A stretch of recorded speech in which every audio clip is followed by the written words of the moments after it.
Welcome back to the 411 Podcasting Network. I am your host, Larry Csonka, and this is episode 43 of the 411 On Wrestling Podcast. You can follow us on iTunes, Stitcher, Spotify, Google Play, YouTube, and of course the 411mania.com website. Please make sure to subscribe to the show, share it around on social media, and if you have time, please leave a 5-star review on iTunes. As always, we thank all of our subscribers and listeners. Joining me today, my good friend Jeremy Lambert. Jeremy, how are you tonight? I am doing well. I need sleep. You probably need sleep as well. It's been a long weekend. Well, I guess one more show, technically, but we will sleep and we're good. I survived another G1, survived the Summerslam weekend. I was on the trainer's table this morning. I had to go get a massage to get some things worked out. I was feeling a little rough, but I survived again. I'm glad you're hanging in there, Larry. It's been... I made so many mistakes today, but what can you do? It's been along with the wrestling, which is the easy part. Steve Cook is like, how do you guys watch 19 hours of wrestling? Like, to me, that's the easy part. It's everything else we've got to do with our personal lives. That is the tough part. Yeah, definitely. I got the finals done this morning, and thankfully I managed to fall asleep. I was all hyped up after the Shibata thing, which we'll talk about later, and I was able to fall asleep for a little bit. Went and got my massage, got some lunch, hung out with the girls for a while. But yeah, because they're about to go back to school next week. So yeah, trying to fit all that stuff in over the weekend and the downtime was the kind of the big chore. The watching the wrestling is easy. I love talking about it, and it's just getting it all done and everything done in a timely fashion with everything else we have to do. But yeah, not bad though.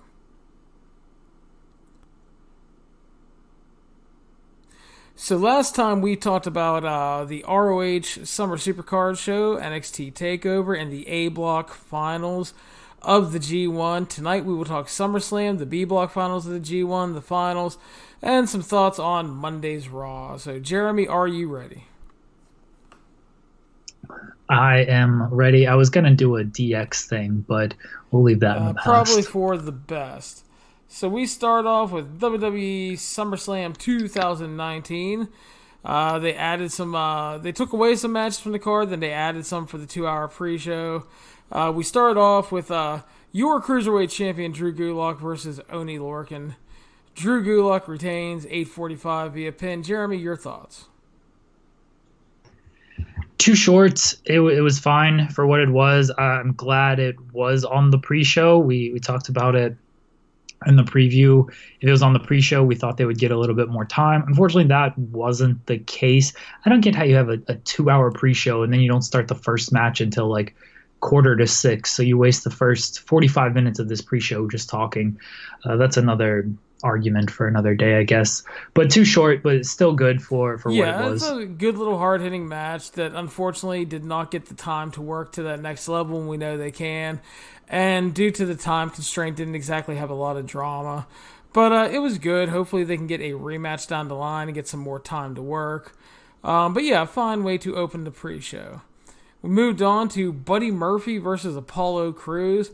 Buddy Murphy won at 4 minutes and 50 seconds via disqualification because Eric Rowan arrived and kicked the shit out of him for accusing him of being the attacker of Roman Reigns.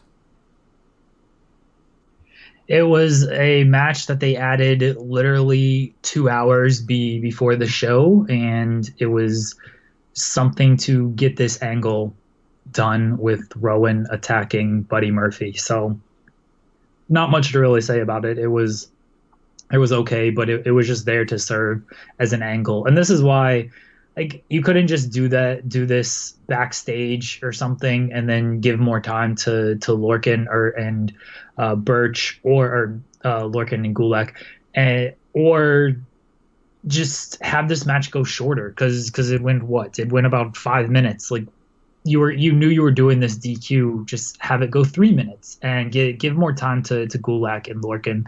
It was a throwaway thing as a backdrop for the angle. And oddly enough, it was the only thing they did with the whole Roman Reigns attempted murder saga on the show.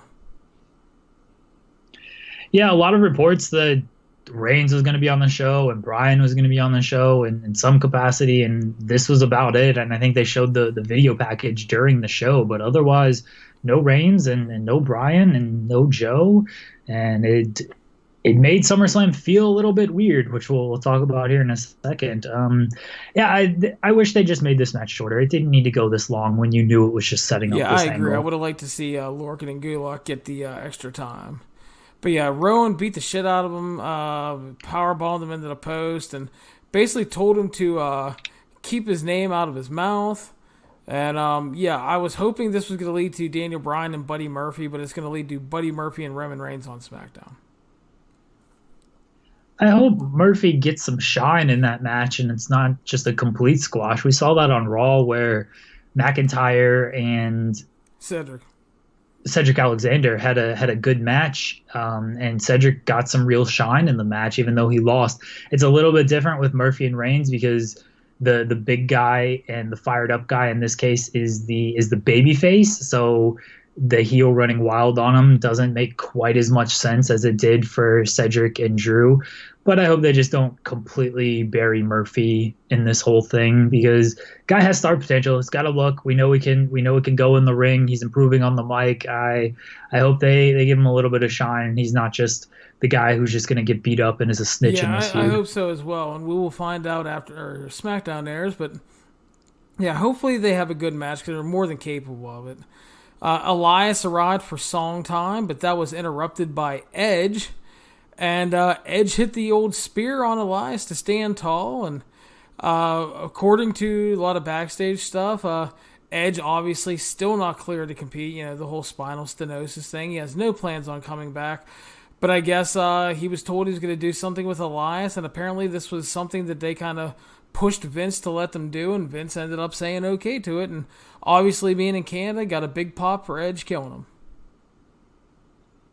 It was cool to see Edge do this because you wouldn't think that he would get physical at all for the rest of his career. So the fact that he came out here and hit the spear on Elias, that was really good. I never thought this was like he's going to have a match again type thing. I thought it was just he hit this move to get a big pop and it completely worked, and I'm fine with that. Elias is a guy who just kind of eats finishers from the stars. So it worked here, and yeah, Edge. It was good. It's good to see him not only in Toronto. I don't know if you saw his Instagram post, but he said he hadn't been to Toronto since his mother passed away, and it was tough for him. So it was good to see him in Toronto in the building, and then also getting physical. Fun little angle. Perfect for the pre-show, and closing out the pre-show were the women's tag team champions Nikki Cross and Alexa Bliss defeating the Iconics. 6 minutes and 10 seconds. I thought they had a perfectly okay match.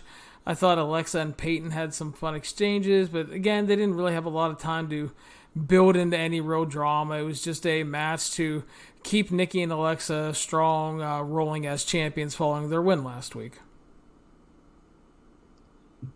Pretty much. It's a shame that like the Iconics looked halfway decent here. I love their personalities. I think they're very charismatic, and their backstage vignettes are always awesome. Their in-ring performances not always the best, but they, especially the Alexa and Peyton exchanges here, they can work. And you know, they never got a chance in their title reign. They never did much of anything, and I think it's probably good that Alexa and Nikki are the champions because WWE is not backing off pushing Alexa. Like, she's going to be on television, and we saw them defend the titles again on Raw. Like, they have a lot of equity built up with Alexa, and for good reason, because she's a multifaceted performer. And now that she has one of the titles, they're going to keep pushing these titles, and hopefully that's a good thing for this division. They've invested a lot of time into building the dynamic with Nikki Cross as well, so it would be awful silly to throw that away because there's still a lot you can do with that, as we talked about before, because you can easily go with just the Alexa's the evil bitch thing, and she's using Nikki the entire time to find whatever success she can.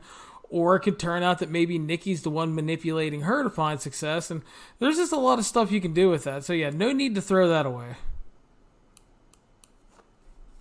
No, and you add the women's tag team titles to it, and so you're showcasing those as well, hopefully in matches, but even if it's not always in a match, you get them on screen in backstage segments or Moment of Bliss or whatever. So again, hopefully this is a revitalization of this division. I mean, Bliss and Nikki have held the titles for a week, and they've been in 3 matches with the titles, which is, I think, more than the Iconics had them in the longest reign in women's title history. Pretty much.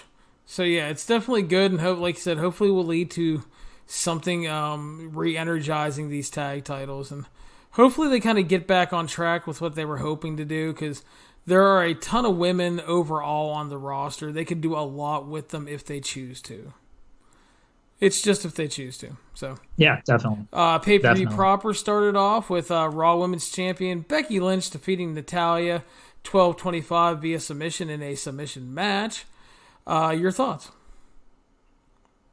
I enjoyed it. I was a little hesitant about the stipulation, but they worked well. And in the end, it made sense. Both of them have strong submission finishers, so why wouldn't you try to showcase that? I saw a lot of people complain. I shouldn't say a lot. I saw people complain about the rope breaking thing, and I thought in this instance it was fine, because it was at least established that rope breaks are not going to break the submission. And even if you get to the ropes, you can pull yourself out to create the break from itself. And then you can do cool spots like the sharpshooter in the middle turnbuckle spot that they did. So I didn't have a problem with that. I thought they worked with the stipulation well. Becky winning, obviously the right call. So, and the crowd was into it for both ladies. Good way to kick off. Yeah, this good pay-per-view. match for sure. I thought it was better than I expected, because I was worried about the submission stipulation for the fact that, not that I didn't think they could do it, but when you do the submission-only stipulation, the one thing you take away is the possibility of near falls. So you don't have that aspect to play off of. It's all based on the submissions. So you have to play really well to the stipulation, and like you said, they did, and I agree with that.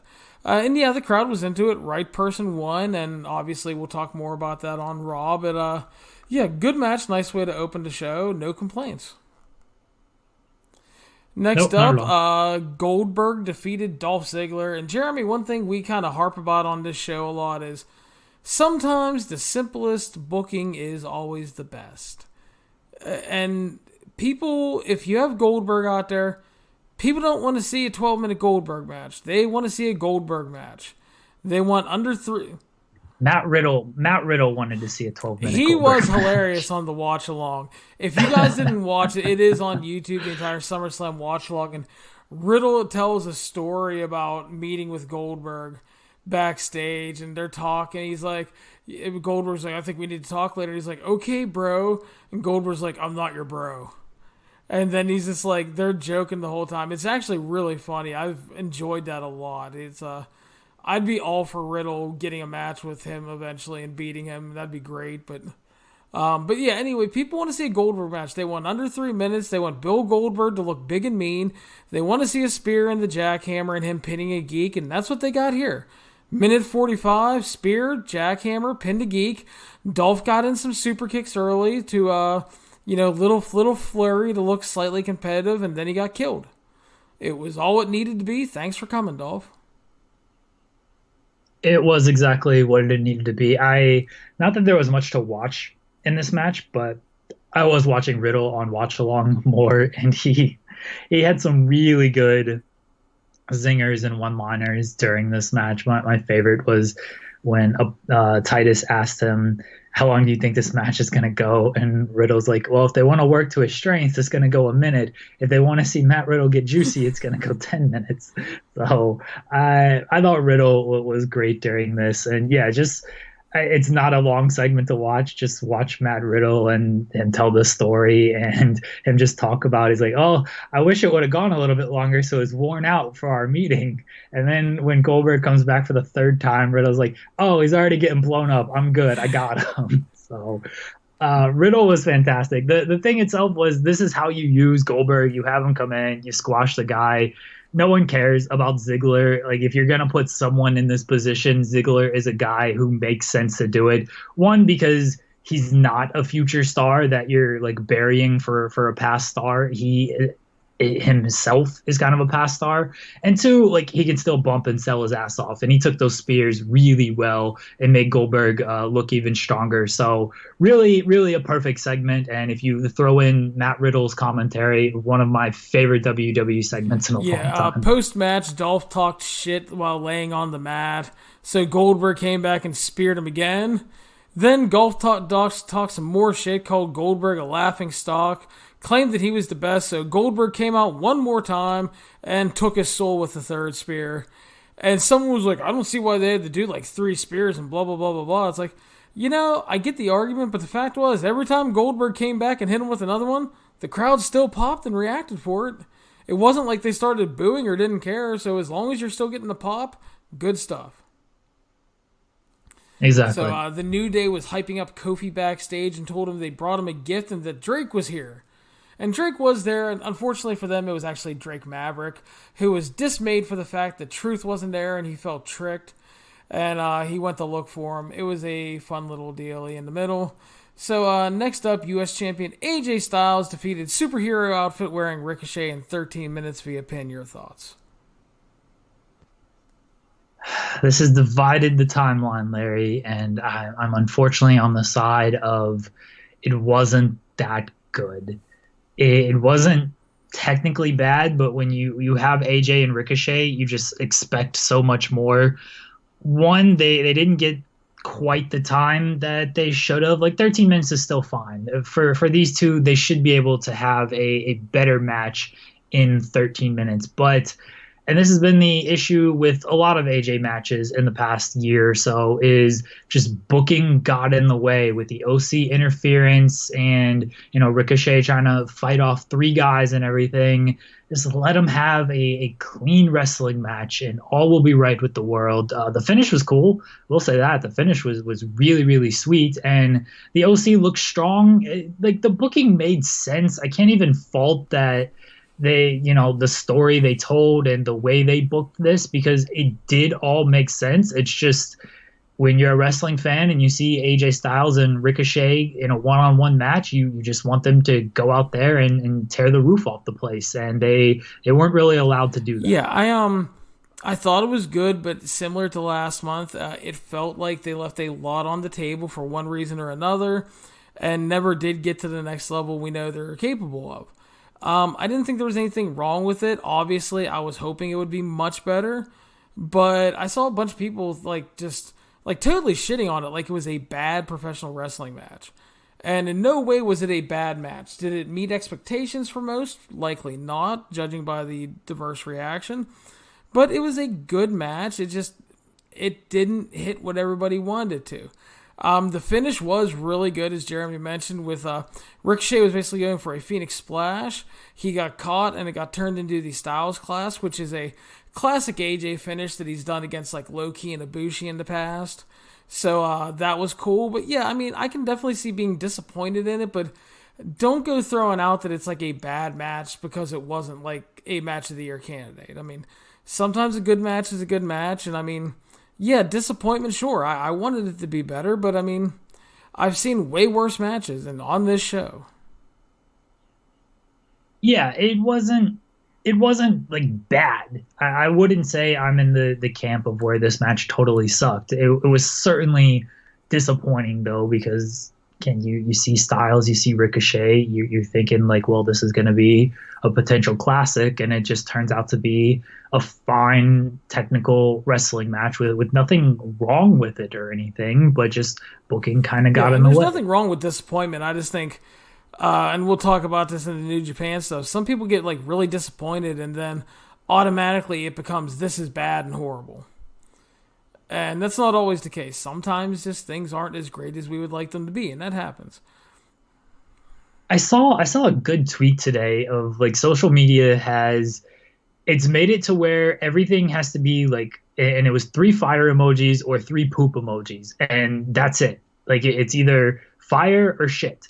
And like I'm in the camp where some things are fire, some things are shit, but they're for the most part, a lot of things are just like right in the middle. It's fine. Like you don't have to assign everything. It's a pass or a fail grade. Like there's plenty of middle ground. Exactly, and it happens. It's wrestling. There's a lot of things going on. So next up, SmackDown Women's Champion Bayley defeated Ember Moon at 10:05 via pin.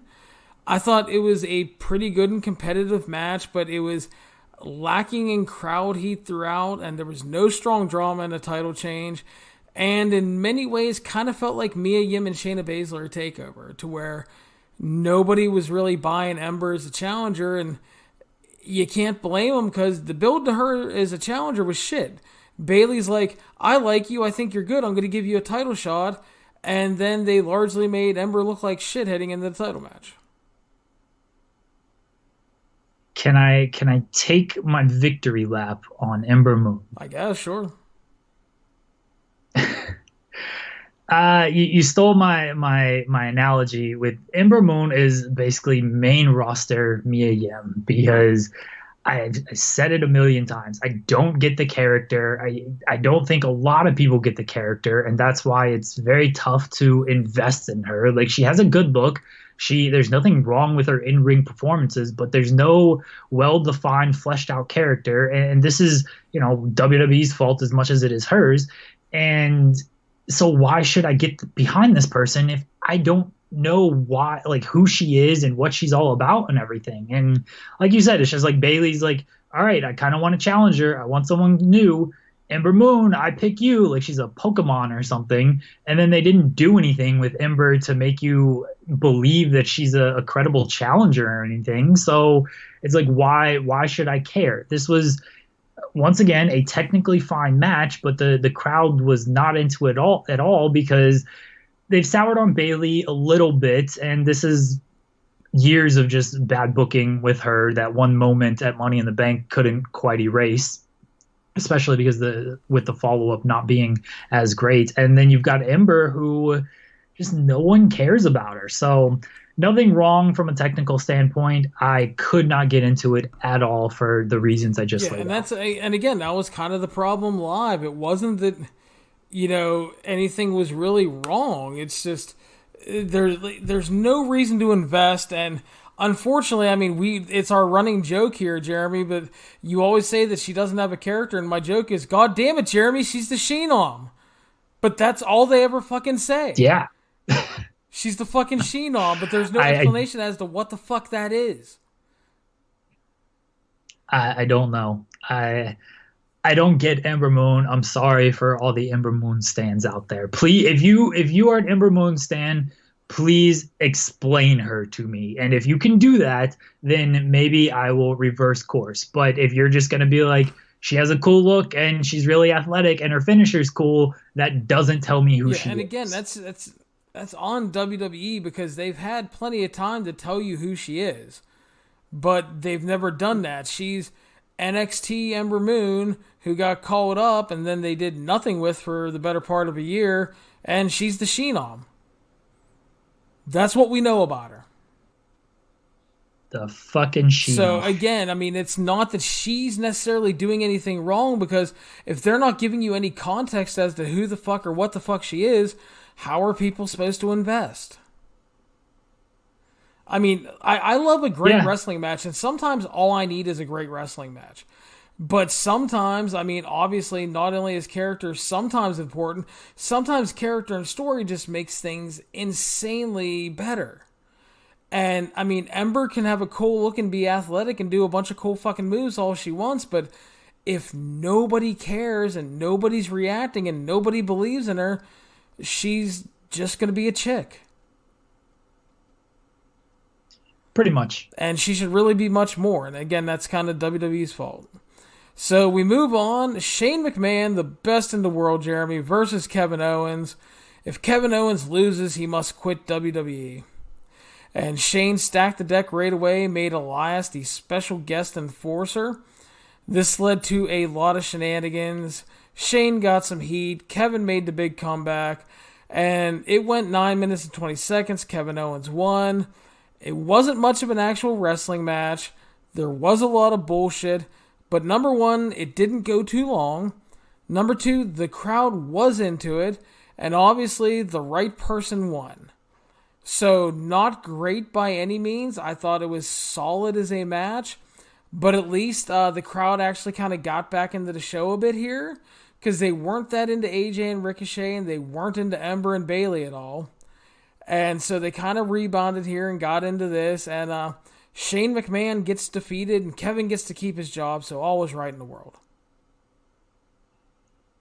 I wish this was a tad shorter. That's about my only complaint. But the crowd loved Kevin Owens because he's from Canada, and I mean he is over, like, legitimately. They've built him up very strong, and Shane has built himself into a heat magnet, whether it's good heat or bad heat. Like he's still drawing something, and it's not quite go away. It probably is close to go away heat, like Baron Corbin. I thought this was smartly laid out in a sense that Kevin Owens overcame instead of got beat down. Like, watch the match with Roman Reigns where Shane is like actually controlling Reigns and kind of beating him down with the help of Drew McIntyre as well. But Shane is actually like getting a lot of single offense in. That didn't really happen against Owens. It was more of the Elias distractions, and then Shane would get his shots in, but then Owens would rebound and everything. So there is a difference between overcoming and just getting beat down, and that's what this was here. So Kevin Owens, he comes back, he wins, he kicks Shane in the balls, which was cool. Shane got a little bit of comeuppance there, and if I never see Shane McMahon again on my television, I'm completely fine with that, at least in a wrestling capacity. If they want to put this guy as a mouthpiece for McIntyre or the Revival, I don't need it. They don't need it. But he does draw heat. And if he's drawing heat for those guys, then at least that's better than him just working to try and get himself over. But really, don't put him on my TV. Yeah, I could definitely do without Shane myself, not going to lie. So, good win for Kevin Owens. And it's something we say a lot. The key now is the follow-up and to see what they do with him next, because obviously a good wave of momentum defeated Shane. He's obviously over. So now we got to see what they're going to do and how far up he's going to go. So, yeah, I'm thinking off the top of my head of who we could transition into a feud with, and not a whole lot of names come out to me. No, not at the moment. Maybe they will start something on SmackDown, and that would be good. So next up was Charlotte Flair defeating Trish Stratus 16:35 via submission. Early on, Trish looked a little off, which is understandable. It was her first singles match in like 8 years.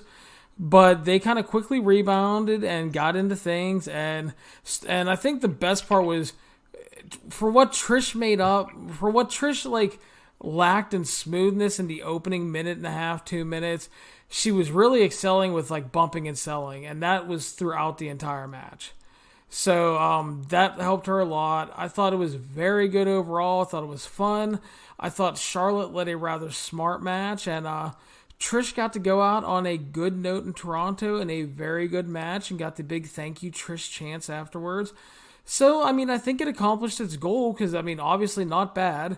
Charlotte picks up the big win. Trish gets to go out on a happy match and, in terms of quality, and I think goals were accomplished. Wasn't as great as I think some hoped. But again, there's nothing wrong with a very good professional wrestling match, especially when the crowd's into it.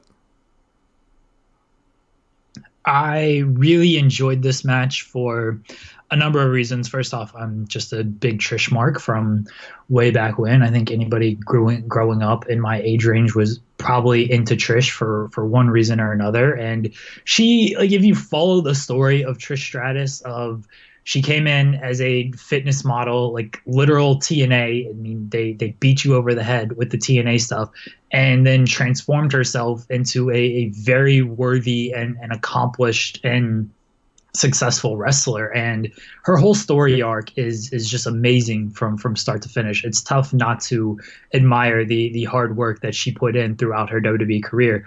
She looked good in this match. She certainly had a little bit of rust, and she's past 40. She's lost a step from her prime. That's what age will do to you. But Charlotte, like I really have to praise Charlotte for this match because she led, as you said, led a really strong match, and Charlotte is just her blend of size, strength, athleticism, speed, everything. Like she could really pick up Trish in those moments, like the Hurricane Rana spot off the top rope, even the early spots with the where Trish did the springboard Hurricane Rana. Like Charlotte is such a strong base for her that Trish could really throw herself into Charlotte, and Charlotte could be there for her every single time. So Charlotte was, I thought, just excellent in this match, both when she was on offense and when she had to catch or just be there for Trish. So just a great performance by Charlotte. And Trish, once again, held her own. She was very good for someone who has not wrestled a singles match in as long as she has, and has been away from the ring for so long. So I love this match. The crowd was into it. The right person won, and just strong stuff from start to finish. Yeah, and that will probably set up Charlotte to challenge Bayley at Clash of Champions next month, would be my guess. Yeah, that's in Charlotte actually. So that would certainly make sense. Next up, WWE Champion Kofi Kingston and Randy Orton fought to a double count out at 17 and a half minutes. Jeremy, this feud must continue. I'm okay with this feud continuing. I put it out there on Twitter last night that they've got the MSG show coming up in a month. They're doing Raw and SmackDown on back-to-back nights. It makes sense for them to do a big angle at MSG, given that they've brought that up in the history. Like their history is a very real part of this feud, so that makes sense. My issue with this is they literally did the exact same finish last year with AJ and Joe, and it's just for your second biggest show of the year, for sort of the co-main event. I mean, the second biggest match on the show anyway. It's the WWE title match. You want some type of resolution, and if you're not going to get that resolution, at least come up with a better finish than what we saw 1 year ago in the exact same scenario where it's a WWE title match. Like it was just, I don't know. You couldn't have come up with anything different, like an RKO through a table or something, and then just talk about, you put me through a table to kickstart your career, I'm putting you through a table to end your career, and then it leads to a no DQ match or like anything. Then he looked at my kids wrong, and so we got counted out, and then I snapped. Yeah, it was certainly a long and lethargic way to book the same story as Joe and AJ, right down to the babyface snapping because the heel was going to threaten to go after their family. The match was solid, but it lacked heat, and it was just really slow and overly deliberate. And we talked about this as Randy likes to work his style of match. And again, this is not about Randy Orton not doing flippies and shit. It's just the fact that, he works a style and it doesn't always click. It's one thing if the crowd is really into it. Like if he's grinding away at Kofi and he's keeping him down and he's beating him down and the crowd is rallying for Kofi to overcome, but it just never happened. I just kind of kept waiting for them to move from. I guess I said something in my review about I wanted them to go from setting the table to actually serving the main course, and they never did. They just kind of set the table and said, "All right, you get to wait till next month." So for me, it was just another lackluster WWE title match. Again, Kofi's been booked strongly as champion. He wins almost all the time. He wins with his move. He's not getting Rey Mysterio'd. He's not looking like a geek as champion. But just the way they built his previous challengers and then the way they worked the matches have just left, for me, a lot to be desired in terms of the in-ring. Yeah, I'm with you. Disappointing stuff as far as in-ring performances with Kofi, because we know he's capable of more, and this is just, it feels like it's another indication of just he's handcuffed by some of the booking that they give him. Just let him go out there and have a great match, because he's been working with Owens and I mean, the heel Owens turn was not great, and they obviously abandoned ship on that quickly. Ziggler is who he is, but he can have a more than capable match. And then there's Orton. So I wish they just weren't handcuffed so much by the booking, and honestly, like the WWE style just sort of handcuffs you as well, especially unless you are in sort of that big main event position because. And Kofi's been there for so long, and Orton's been there for so long. Like this is the style they know how to work. Yeah, pretty much. So there was bullshit chants due to the finish, and Kofi beat the shit out of Randy Orton with kendo sticks and laid him out with Trouble in Paradise. As we said, this feud must continue the next month. So we moved on to The Fiend versus Finn Balor, Jeremy. And the best thing is obviously The Fiend had a great entrance. The Bray Wyatt entrance was great. Dude, great is underselling it. This entrance fucking really ruled. Good stuff. He still has the lantern, but it's like the decapitated head of Bray Wyatt with a giant light in its mouth. And he has a new version of the theme song. It's kind of, I don't know if it's, I guess like kind of like a death metal version of the old Wyatt theme, and it's pretty fucking awesome. And yeah, it's just a great entrance, set the stage really well for everything, and we talked in the preview again. The simplest booking is the best, Jeremy, and with Finn Balor taking time off, depending on who you believe, it's going to be anywhere from 4 to like 12 weeks, so he's going to be gone for a bit. The best play here was the Fiend picking up a dominant win, and he did, 3 minutes and 35 seconds.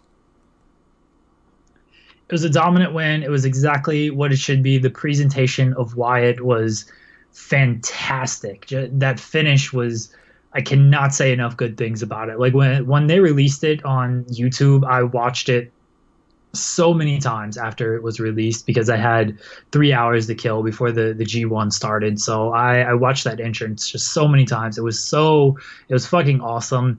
And then the match, it was short, it was simple, it was exactly what it needed to be. You know, Finn got his little hope spots in, and I can see where people could maybe complain about that. But if you look at the story they told with that, he got his hope spots in when Bray was going for Sister Abigail, and you even saw him like do the whole voices in my head type thing, like doubting himself or whatever. Like he was trying to be Bray, and that's when Finn took advantage and got his little run in there. And then he went back to the Fiend, he hit the mandible claw, and then he put him away. Like that, little things like that make a big deal if you're smart enough to pick up on them. And the announcers didn't do too much like to talk about that. And on one hand, that's okay because you don't want to beat it to death, and that is a bad habit of WWE announcers. On the other hand, you've got to at least hint at it or something so the audience who maybe can't pick it up gets it. But I mean, fans all the time say we don't want WWE to beat us over the head. Like we want them to treat us like we're smart. Well, there's an instance of them treating you like you're smart. They're not telling you that this is the story of Bray or the Fiend, like Bray coming out of the Fiend. Like it's up to you to pick up. Yeah, and the other thing too that made sense is like we talked about that entrance, and it set like a great atmosphere for everything, and like I thought Balor did a good job of kind of selling like what the fuck is this during that, and so it made sense for the Fiend to kind of do the run wild early, and then basically Finn kind of got over the shock and awe and got in a brief flurry. He tried to make a comeback, and it was really brief. He hit a couple things, and then he went for the double stomp, but ate the mandible claw, and that was that.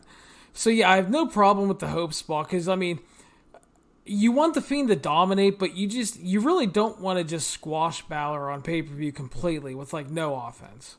So I mean, it makes sense. He had that little hope, and like you said, a little bit of layer to the storytelling there with the Fiend character. And again, sometimes the simplest things are exactly the best things to do, and that was this. So it was a definitely a good segment. The entrance and presentation of Bray as the Fiend came off really, really well. And so again, now they just, we talk about all the time, Jeremy, the key is to follow up on it now.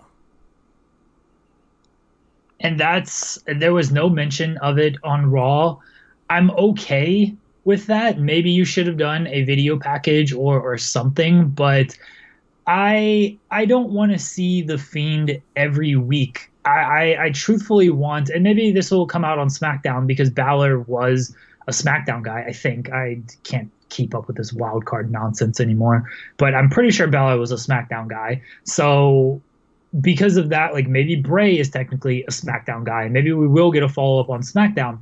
My point is, I want like I don't want to see a whole lot of Fiend. I definitely don't want to see him wrestling. I like the next time I see Bray Wyatt, I want him to just be Firefly Funhouse guy again and just talking about with puppets and doing his kids show and before he has a reason to sort of snap again. Like that's what I want to see. I don't want them to just kind of keep harping on the Fiend and like, oh, those guys really spooky and stuff. Like there are big layers to this character, and it is a bipolar character, and we don't need to be hit over the head with it. And I'll be happy if this guy doesn't wrestle again until Survivor Yeah, I was Series. hoping if anything that we'd get like a Firefly Funhouse on Raw with like, because like the puppets were like hyping up being fans of Finn, and they could have been like, Ramblin' Rabbit could have been like, wow, Finn's an extraordinary man that got extraordinarily beat down. And Bray could have been like, calm down, Ramblin' Rabbit. I'm sure Finn tried his best, but the Fiend was just too much for him. And just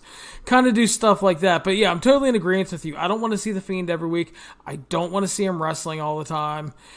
Try to make him a little more special until there is actually something to get really invested in feud-wise. So otherwise, until then, less is definitely more. And maybe we will get that follow up on SmackDown. So I don't want to completely say they missed the boat on Raw by not doing anything because he might be a SmackDown guy. Who the fuck knows? Yeah, exactly. Who the hell knows? So the main event of the SummerSlam pay-per-view was Seth Rollins defeating Brock Lesnar to win back the Universal title. Other than them needing a SummerSlam main event, I have no clue why they did the title change, only to just retell the WrestleMania story and change it right back. But with that being said, I will say I thought this was a great 13-minute sprint. Brock tried to murder him. Seth was a good desperate babyface, and he overcame and won in the end. So we can just hope that his second run is going to be better than his first, which means Baron Corbin free. Seth came into this match super cold. That final promo of "I'll be there, I'll beat him, guarantee it." Like it was so weak, and like he was even getting booed coming into this match. Credit to Seth for working really hard. Brock, say what you will about this guy, he gives a shit ton in these matches. Like he sells his ass off for these guys. He tosses you around and makes it look like he's just beating the shit out of you, probably because he really is. Brock is, for everything that people want to knock him for, like once the bell rings, the guy, unless he's working Dean Ambrose, he is a real professional in there and makes the opponent look really strong when he's told to make the opponent look really strong, or I guess when he wants to. So I thought this match was great. They both worked hard. Brock picking him up and swinging him by the rib tape was fucking awesome. Just really good stuff. And yeah, I'm with you that why did you have to do this outside of you kind of wasted things after SummerSlam? And that's really what this came down to. To me, this show almost felt like a reset of things because we know Heyman's in there and he's been in there for maybe a month or so now. We know Bischoff's in there and he's only been in there for a couple of weeks. And now there's resetting, reshuffling, ending the feuds they kind of inherited a little bit, and just sort of starting over on a lot of things and trying to rebuild from there. And that's what this show felt like. And it even kind of continued on Monday, but that's about the only reason I can think that they did the Brock switch and to, I guess, get the Money in the Bank contract off of Brock. Although I think you could have gotten more mileage out of that with the teases, but then you risk over teasing it, which it almost hit that point anyway. So who knows why they did basically Brock as a transitional champion just to get it back on Seth. Hopefully this run goes better. I'm with you. As long as Baron Corbin can be involved, it can't go much worse. Fair enough. So, yeah, so that was SummerSlam. I thought it was a pretty good show overall. It's always funny with these WWE shows because I see you have this large group of people that'll come in like, oh, the show is absolutely great. You're just undervaluing it because you like New Japan. And then there's this large group of people that'll come in like, every WWE show sucks. Nothing was good on it. And it's like, why? It kind of goes back to what you were talking about. Why does there have to be this crazy extreme on everything? I don't understand why some people have to think that whatever they're watching is always the best, or whatever they're watching today has to be the worst.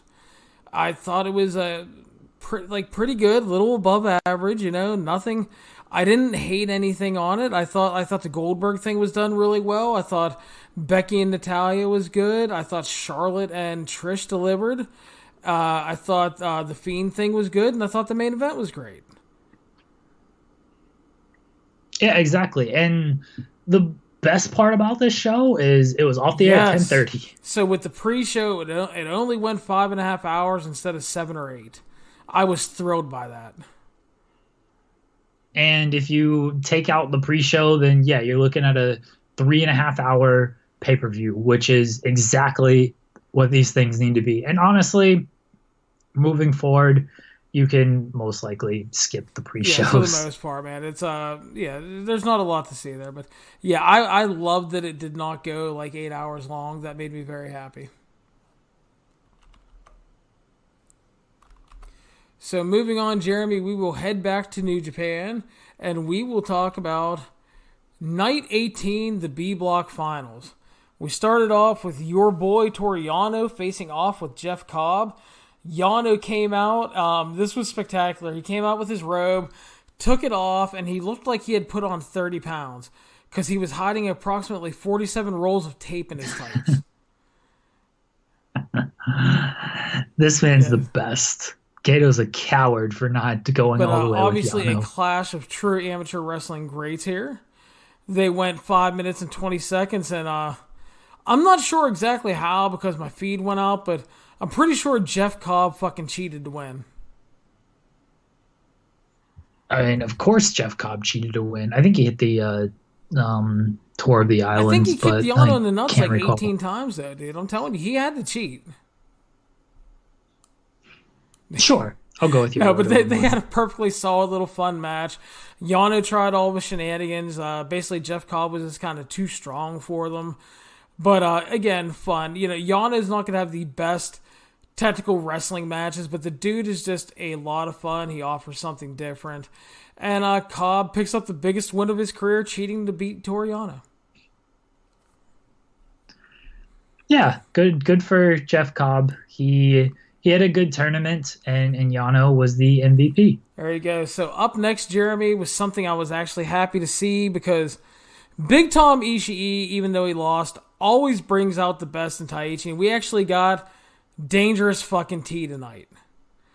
Taichi ended up defeating Big Tom Ishii just over 12 minutes via pin. I thought it was great. I thought the general tone of Taichi's work was really good here because it was all Dangerous T, no bullshit. Ishii just brings out the best in him because Ishii calls him a bitch all the time and dares him to fight him. And it's like the one time whenever he's actually wrestling Ishii that he fucking digs down and says, I'm going to be a badass professional wrestler and try to fight this guy. And that's the Taichi I would like to see way more.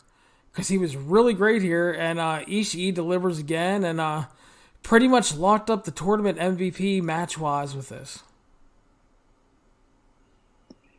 Ishii was awesome this entire tournament. I'm with you. I cannot stand Taichi because he most of the time just does his bullshit little character where you get a bunch of bad wrestling matches. But against Ishii, he comes out with the Dangerous T and looks awesome. And it's like, why don't we see this guy more often? And he doesn't do it. But Ishii just has a habit of bringing this out of him, and good on him. That's why he is the MVP. And again, I'm not saying that Taichi can't do this stuff. It's like, I would prefer he keeps all that bullshit to the night off tag matches and stuff that's not important. And then when he actually has the important single matches, I want to see this Taichi. I want to see Dangerous T. Because I'm all for like taking it easy and fucking around on the 6 and 8 man tags when you don't have to go hard. But like, don't bring that shit to when you actually have like a semi-important or important match on the show. give me more of this, because when he does it, he's really good. So, Exactly. next up was Juice Robinson versus Jon Moxley. Jon Moxley has gifted Shooter Umino a leather jacket because he's a good friend. And that's right, they're going to be good friends for life. Juice Robinson picks up a little bit of revenge here. 16 and a half minutes. I think everybody kind of expected him to get the win here, but they had a very good match. Like I said, he got a little bit of revenge and likely earns his U.S. title rematch with it. These two have really good chemistry together. It wasn't overly long. It never got intense like their first meeting, but again, this wasn't the night that it was going to do that. So it was just the kind of the next chapter and the next stage to get to that rematch for the title. So very good stuff here, and I just love a lot of Moxley stuff because he can take his matches from feeling like a crazy wild Raw fight, and then like 30 seconds later, my man's like chop blocking the knee and working clover leaves and actually like going scientific wrestling. So he's just bringing a lot of fun and diversity to his matches. I told you I've really enjoyed Moxley during this run, from the presentation down to the wrestling, down to the post-match stuff. He's really got everything figured out right now, it feels like, and good on him. The relationship with Shooter is awesome. The winner of this one was never really in doubt, and that took a little bit away from it. Maybe even went a tad too long, but I still liked it because it was something different from their first match while still playing on elements of their first match. And it was the second chapter of most likely a 3-chapter feud. And, the first chapter was outstanding. You kind of cool it down for the second chapter. And then the third chapter, you hopefully blow them away. So I'm looking forward to the third match between these two. So am I. Next up, co-main event, Shingo defeated Hiroki Goto 15-15 via pin. I thought this was a great hard-hitting battle. Both guys just throwing bombs and doing everything they could to end their opponent. Great fight spots with realistic struggles. And Shingo's ability to go from 0 to 100 with his explosiveness is always just next level to me. He closes out with a big win here. Continues to show that he can work with pretty much everybody. And the thing is with this win, he then announced afterwards that he is officially moving up to heavyweight, Jeremy. Good on him, because his tournament was awesome, and this match with Goto was really, really good. I love the pumping bomber where Goto threw the clothesline as well, and Shingo was like, "Buck your clothesline, you're going down." Just great win for Shingo. Really established him in the heavyweight division even further after this run, and now we're gonna get some heavyweight bangers with Shingo. Give me the Ishii Shingo match. Yeah, we're again. probably getting that soon on the Destruction Tour for the Never Openweight title, I'd imagine. So I'm fine with that. You know what I want with the Never Openweight title. I just want Ishii to hold it, just have bangers against really good guys from all weight classes like Shingo. I mean, even like Ospreay if he's junior or heavyweight now. Even like a Show or a Yo. Like just let Ishii just have these great matches against people from all sizes. Yeah, and weights. one thing, like whenever they were like they took like Kushida off the radar for a little bit in the juniors, I kept begging for him to get a Never Openweight title run. Not even a title run, but at least a title shot. Because I would have loved seeing like him and Ishii tearing it up. And because Kushida is one of those guys that works well with everybody. They never did that, so I was disappointed. So yeah, Ishii can Ishii and Sho, Ishii and Shingo, all kinds of shit. Just give me fucking great matches. That's all I want. Main event of the evening, closing out B Block. Jay White defeated Tetsuya Naito at 1850 via pin to win the B Block and move on to the finals. Jeremy, your thoughts? Jay White has never told a lie. That's my first thought. He said he was going to rattle off 6 straight wins, and that's exactly what he did. This match was a tad disappointing because it's the finals. It's much like the Styles and Ricochet match in that there was nothing technically wrong with it, and it was booked how it was booked, and it was booked in a way that made sense. But you think Jay White, you think Naito, you think B Block finals. It's for the right to go to the G1 Climax finals. You're thinking this is going to be like just an outstanding banger of a match, and it wasn't your typical hot New Japan finishing stretch where you had multiple counters and kickouts to finishers and everything. It was just Blade Runner and it's over. I didn't have a problem with the match though. I thought it was still good. I'm a fan of Jay White's work. I'm a fan of Naito's work, and again, technically it was fine. The booking in it made sense, but given the circumstances and the two guys involved, I was just hoping for a little bit more. As was I, and I just like you said, there wasn't anything I felt overly technically wrong with it. I never got invested into it. Like, they didn't really do anything to like pull me in and make me really care about it. And I just kept kind of waiting for that. And then it was like kind of like the typical overbooking Bullet Club bullshit. And then Jay White wins, and it's not the problem with him winning. It's just it never felt like a New Japan main event or a block final match, which have, traditionally been pretty great. Yeah.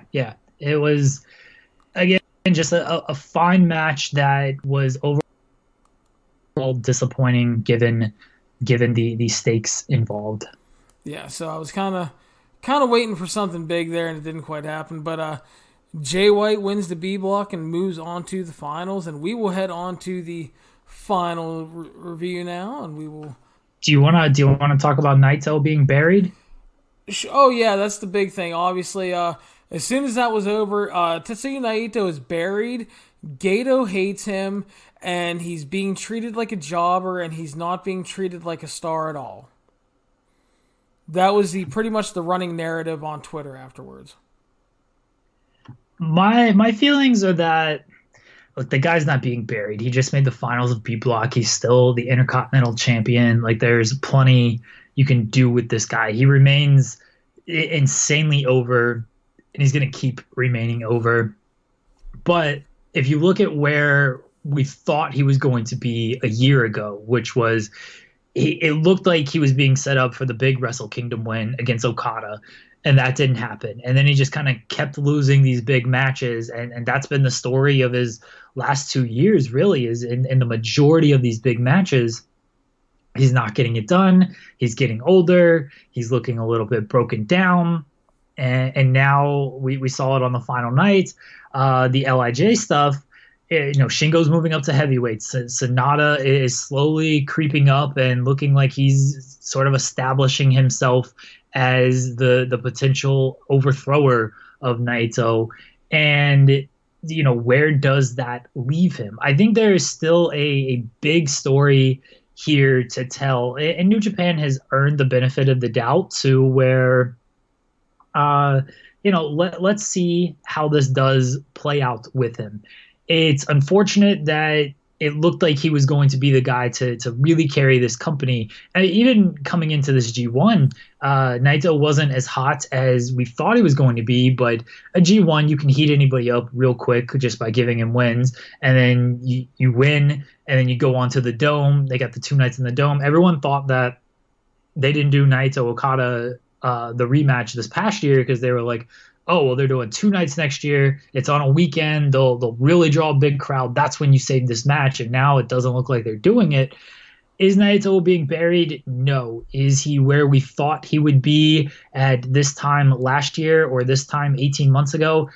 Definitely not. But there's still a lot of layers and still a lot of story that they can tell with him.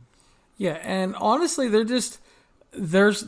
kind of downgrading him like they did with Nakamura before he left.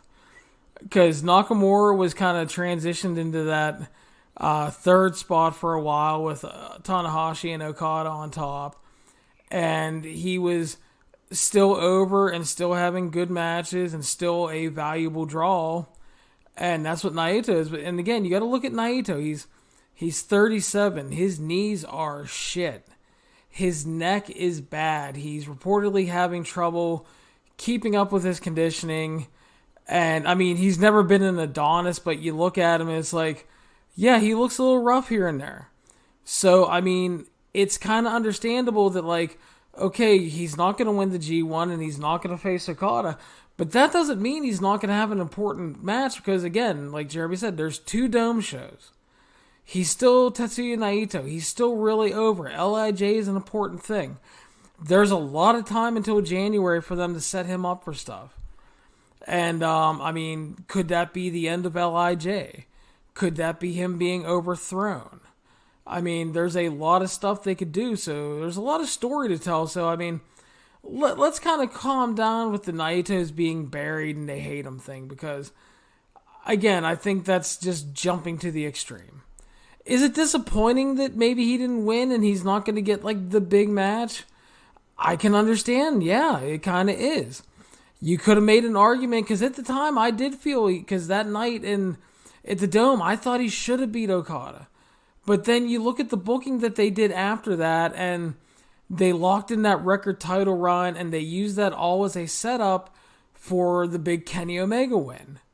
And that was that was big because they were trying to do the U.S. expansion stuff, and no offense to anybody else in New Japan, but Omega was a bigger name to North American audiences than Okada and Tanahashi and stuff, and Naito. So I got why they did it. And it's just, there's a lot of business things going on here. And again, it's not like he's being beaten by a fucking drum and losing like 3-minute matches to Bad Luck Fale every night. He's still the Intercontinental Champion, still insanely over, and there's a lot of story to tell. And I'm actually really interested to see where they go between now and January. There's a lot of story to play out with Naito, and certainly plenty of time for it to play out with the LIJ stuff. I mean, Sonata's getting big reactions. You could... It sounds tough for me to say right now. You could headline Naito and Sonata as one of the G1 nights for the Intercontinental title, but Naito's over. You could easily build Sonata, who's already built up plenty of stock over these past couple of years.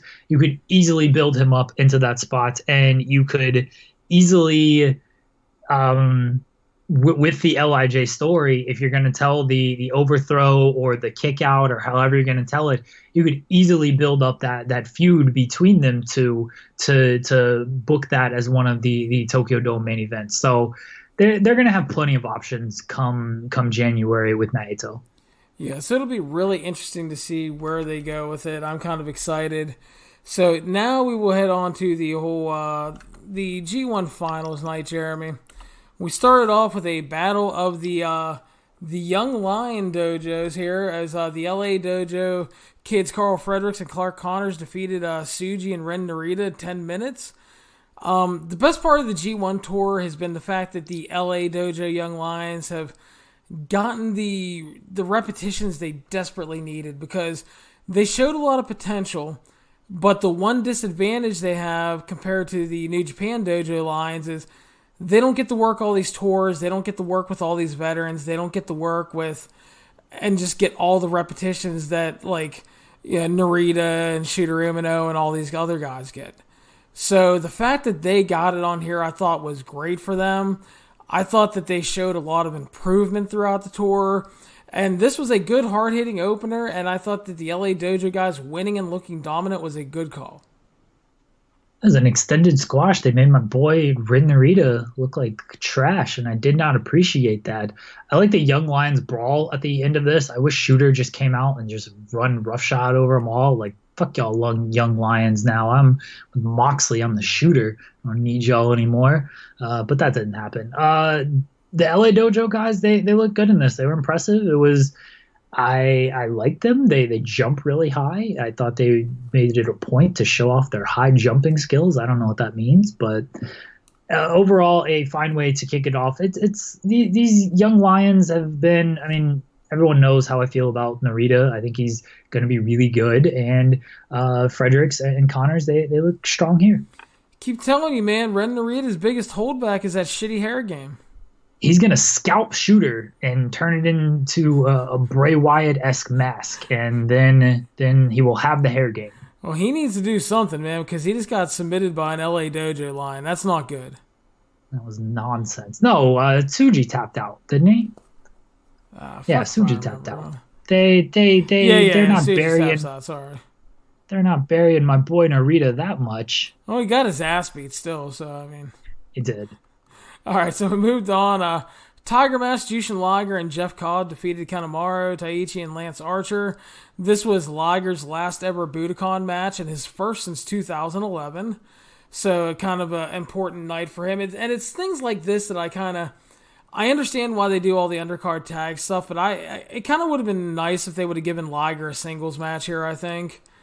Let him fucking beat Kanemaru. Nobody gives a shit. Just give Liger, but like a nice send-off. But then on the other hand, I know Liger's been very resistant to them going over the top with farewell stuff, and because he knows he's going to get a spot at the Dome shows and stuff, and he'll be an important part of that. And I guess he wants to kind of downplay it until then, and that's commendable, man. I respect that, but I would have liked for him to get a little shine. But I thought they had a good little tag match here. Cobb picked up another win to close out his tour with the Tour of the Islands, and yeah, just a good little match. Liger got his shit in and sold really well. Taichi and Kanemaru were dickheads like they've been for the last 8 years trying to rip his mask off. And Lance Archer, again, looked good. And again, really curious to see where they go with Lance Archer moving forward because was really pleased with his G1. I mean, more than a Liger singles match, I would have just liked Liger involved in kind of any way. It didn't feel like he was part of this match, which... Okay, if he is kind of resistant to the, hey, big farewell tour kind of thing, I guess that makes a little bit of sense. But at the same time, he can be resistant. You're also Jushin Thunder Liger. The fans want to see you. And I want to see a little bit more out of him. But good for Cobb to pick up the win. Yeah, Archer, it'll be interesting to see where he goes. We both think very highly of him and think he should be groomed for a big spot moving forward. And it was a fine New Japan multi-man match. Exactly. So we move on. Yo and Will Ospreay defeated Ishimori, Chase Owens, and Yujiro Takahashi. 8 minutes. Another good little tag here. The Chaos guys work really well together. And just, a lot of fun stuff from Roppongi 3K and Ospreay. And Bullet Club was there to take the loss. I think the good news, though, was that Ishimori looked really good and healthier than he had in a long time coming out of Best of Super Juniors.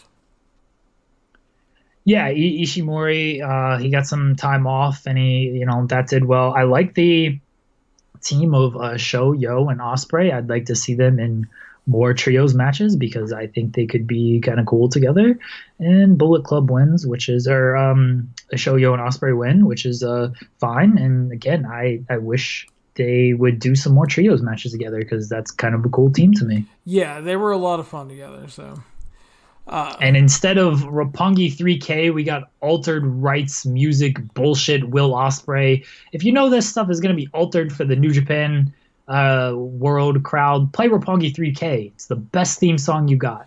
Seriously, I mean, yeah, give me something other than that bullshit. Will not disagree at all. So next up, Toa Henare and Juice Robinson defeated Shooter Umino and Jon Moxley in tag team action. 6 minutes, 25 seconds via pin. They had a solid little match. It was a fine way to continue Juice versus Moxley. Especially with the post-match, we saw Moxley hit a belt shot and Death Rider on Juice. And then he said, he had Juice set up on the floor, pulled out a table and said, he looks like he belongs in a 90s Jazzercise video, so we're going to toughen him up. And then he put him through the table with the urinage, the rock bottom. I mean, the match was whatever. It was not going to be anything big. The post-match angle was cool because Shooter took the loss, which was to be expected. And then Moxley, I guess, as a father, had two choices. Do I check on my son or do I beat the shit out of these guys who just beat up my son?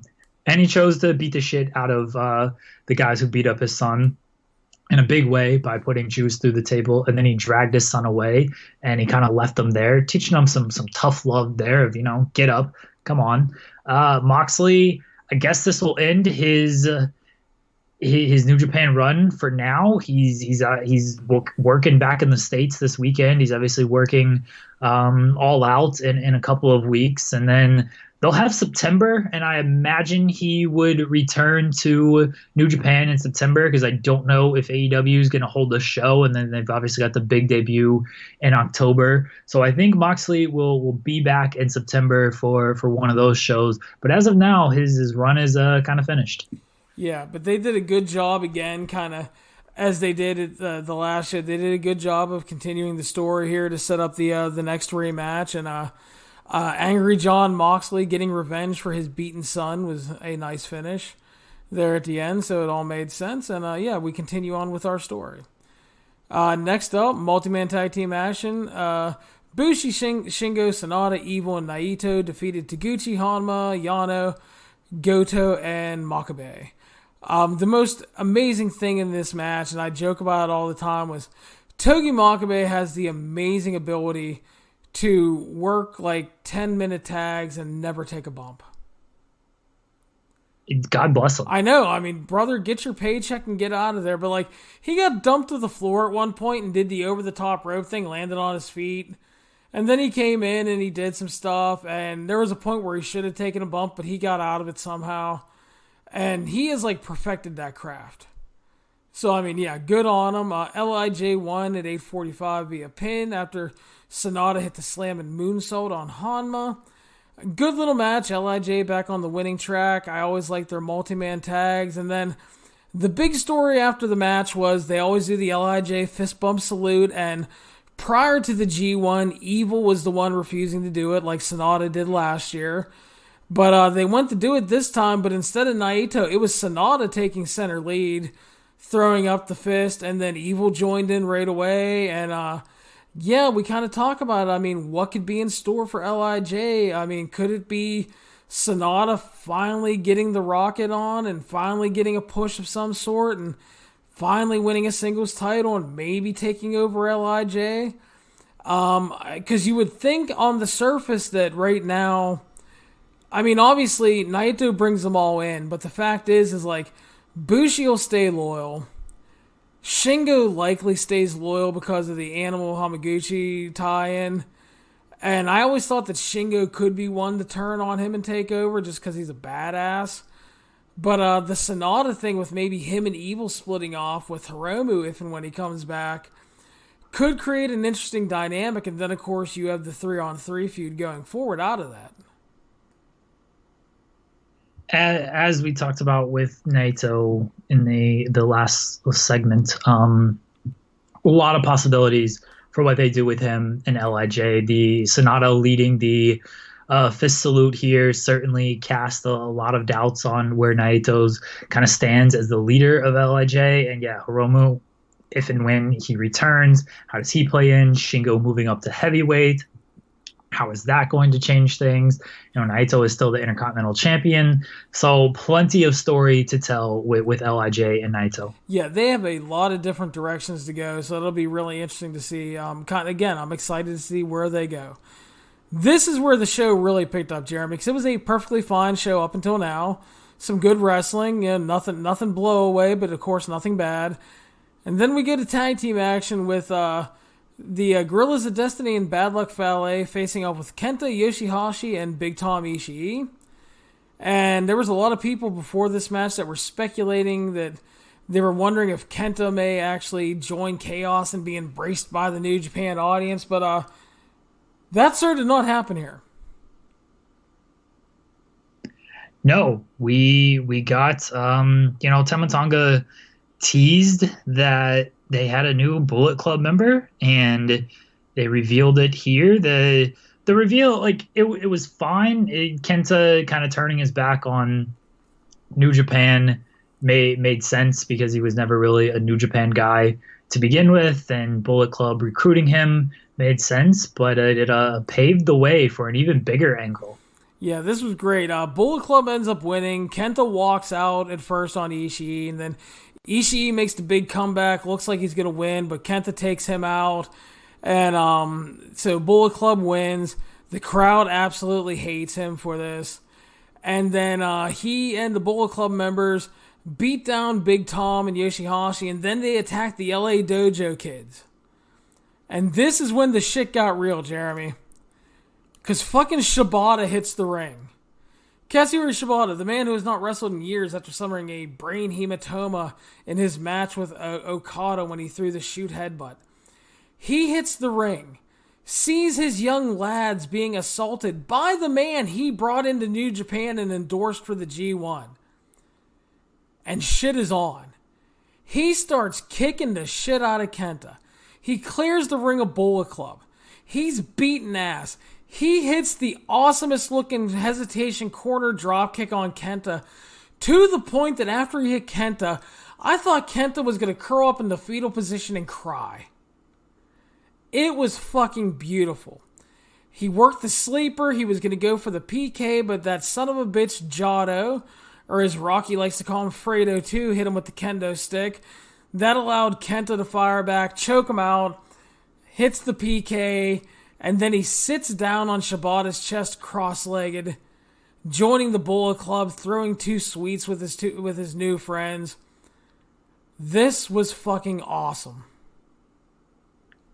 It was amazing. The reaction Shibata got was just, it blew the roof off the place. And, you know, we never thought we'd see Shibata get physical in this way again, and he did. Credit first off Tama Tonga for taking an outstanding bump off of Shibata's strike, and then Shibata hitting the hesitation dropkick, which looked like it really sucked for Kenta, but he was probably happy to take it. And then Kenta threw a very weak PK because I'm sure he did not want to hurt this man, so that's good.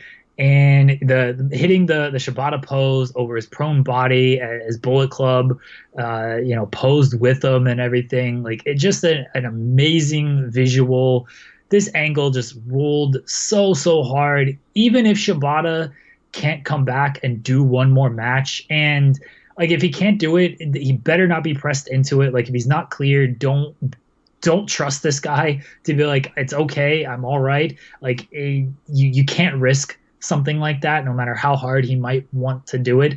Kenta had fully established himself as, if not the top heel, then certainly the second top heel behind Jay White. Just by taking out Shibata, and you can still get a little bit of mileage just with Kenta almost taunting Shibata, even if you can't quite deliver on that match. Like, it's almost a Miz and Bryan situation before Bryan officially did come back, of you just have this heel who just keeps building heat by taunting the guy who can't wrestle again, and you can get a lot of heat that way. Yeah, so a couple things on the Shibata thing. He has talked many times in interviews that the whole point of him agreeing to be the LA Dojo trainer was because he wanted to stay in shape, because he still eyes an eventual return to the ring. That has been one of his goals, and there was a point to where it didn't seem like they were ever going to clear him again.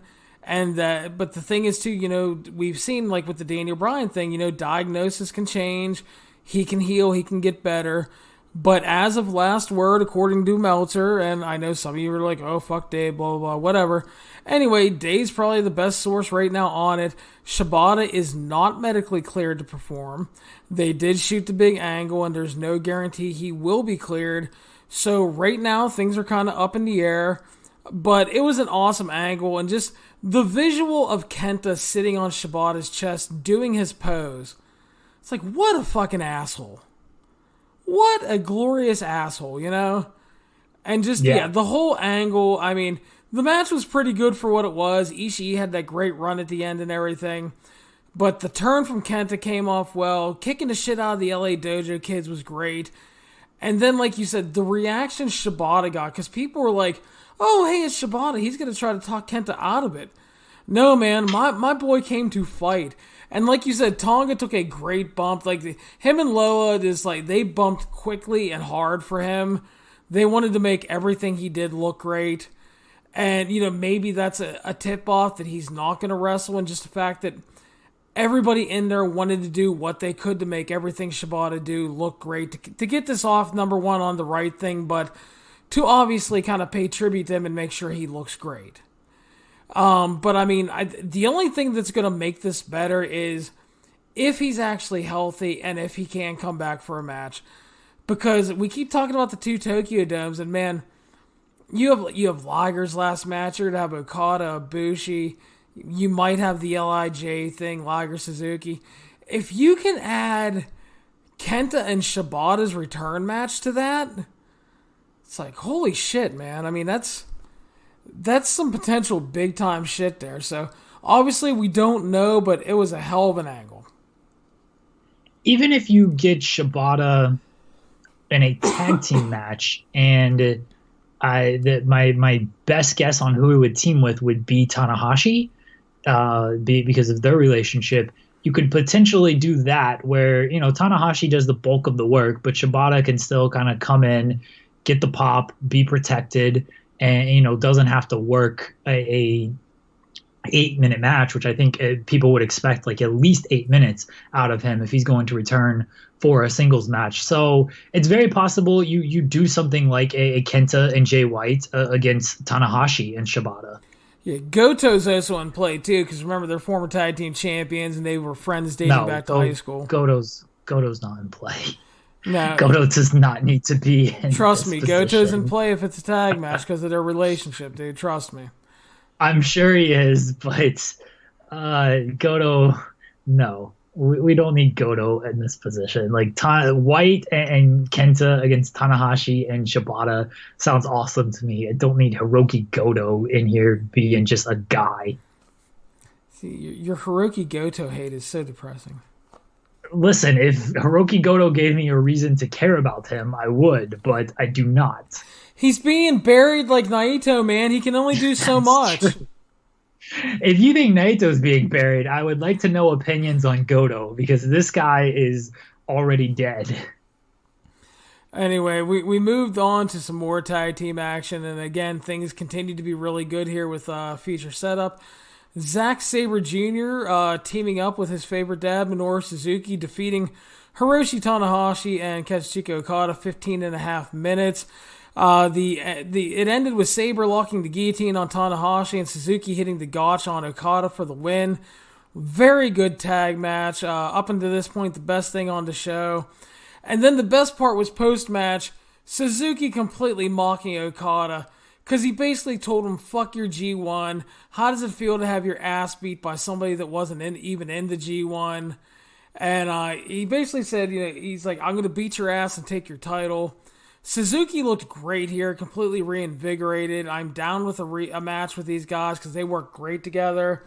I thought the match was really good. I thought the whole thing was really well done. And Suzuki basically demanding that Okada hand him the championship after the match. I mean, Suzuki, baddest man on the planet still. And I think this is I wrote in my review, I think this is the likely Royal Quest title match along with Zack and Tanahashi. They brought out Tanahashi and Okada to cool the crowd from the Shibata angle. Who would have thought? Good match. Suzuki rules. His post-match speech was just awesome. People complained that Suzuki was not in the G1, and he probably should have been over somebody like Taichi, but he wasn't, and what can you do? So instead of being in the G1, he's like, well, all three of these guys were in the G1. I'm going to kick two of their asses. I'm going to pin the champion. And I'm just going to take my title shot. Like, fuck demanding it. I'm just going to be like, I'm taking it. You're facing me. And there you go. Suzuki gets his title shot, because who the hell's going to tell this man no? This worked really well as a match on this show, and then to set up a title match down the line. And Minoru Suzuki he rules. Yes, he is a great man. He went on a murder spree during the G1 undercards, and then comes back here and pins Okada. And I saw a lot of speculation on that might be the case here, and it played out extremely well, I thought. And yeah, his post-match stuff was just great. He doesn't give a fuck about anybody. He just does his as thing, he shouldn't. So it was great. Main event, Jeremy, the G129 finals. Kota Ibushi defeating Jay White 31 minutes via pin. I go to you for your thoughts first, sir. Good match. Yeah, it was definitely good. Kota is awesome. Really, really awesome. There was the usual Bullet Club shenanigans, but there was another instance where it certainly worked, and Kota had to overcome a little bit. And then Jay White, his closing stretches are typically very strong with his counter work, and this was no exception. And Kota's closing stretches are always really strong, just because his closing stretches are just fucking awesome, and there's a lot of heat to it. Jay White always gets a lot of heat, and the crowd really, really loves Kota. They gotten behind him in a big way over the last year, and even more over the last 8 months, like since he announced that he was resigning and everything. Like, Kota has become, this is why he won the G1. He's become the top guy in the promotion, or at least second behind Okada. I thought it was a fantastic match. Maybe not. I didn't enjoy it as much as Kota and Tanahashi from last year, but still overall a really good match. Yeah, I thought it was great. Ibushi becomes the first man to win the New Japan Cup, Best of Super Juniors, and a G1. So still finished, only made it to the semifinals of the Cruiserweight Classic, the real toughest tournament in sports history. I know. It's going to haunt him forever, obviously, Jeremy. Where did he go from there? I don't remember if he lost to TJP or Grand Metalik, but... yeah, they tout Zack Sabre as this great tournament wrestler, and then you have Ibushi winning all these tournaments. Y'all geeks lost in the semifinals to the Cruiserweight Classics to TJP and Grand Metalik. How good are you really? Yeah, White got to dominate a lot here. They got a lot of good heat out of this. The people were, the best part is like it got a lot of heat, and people were buying Jay White winning, and the fact that they were afraid of him winning. Ibushi would make his comebacks. They would keep getting behind him because they just rallied so hard for him to overcome. They got rid of the Bullet Club, who all came out at first, and Gato got to stay. Then Gato got tossed, and then they did a ref bump spot so he could sneak out and hide, and they got really good heat on that. But it's like the only thing I really hated about that is like they didn't need it at that point. Because the crowd was already into Jay White being a douchebag. They were already afraid that he could win. And I don't think you needed to kind of shoehorn that in, because it felt like that, felt like the mid-2000s Jeff Jarrett and TNA stuff. Yeah, that's fair. It's like, but like, I think Jay White's to a point that he's a good enough wrestler, and he's good enough at getting heat that he doesn't need the shortcuts all the time. And it kind of becomes diminishing returns. But again, I will say, while it's not my favorite thing, they created a great atmosphere, because all this crowd wanted was to see the villain get vanquished. And they wanted nothing more than Ibushi to fucking rise from the grave, basically, and be their hero. So they were emotionally invested into this. Closing stretch was great, extremely well done stuff. And, the right man won. I think it was a great match. I think if you clip 2 or 3 minutes off and get rid of the kind of needless run-in stuff, that it wasn't a huge part of it. But again, I don't think you needed it, because it didn't play a huge part. I think you take that stuff out, it's a little better. So to me, it's not like an all-time G1 final, but I could probably put it safely in the top 10. I'm going to go back and do my re-ranking, and that'll be official eventually. But yeah, I thought it was great overall, and they had the crowd where they needed them to be, and the right guy won. So I think that's the important thing to take away.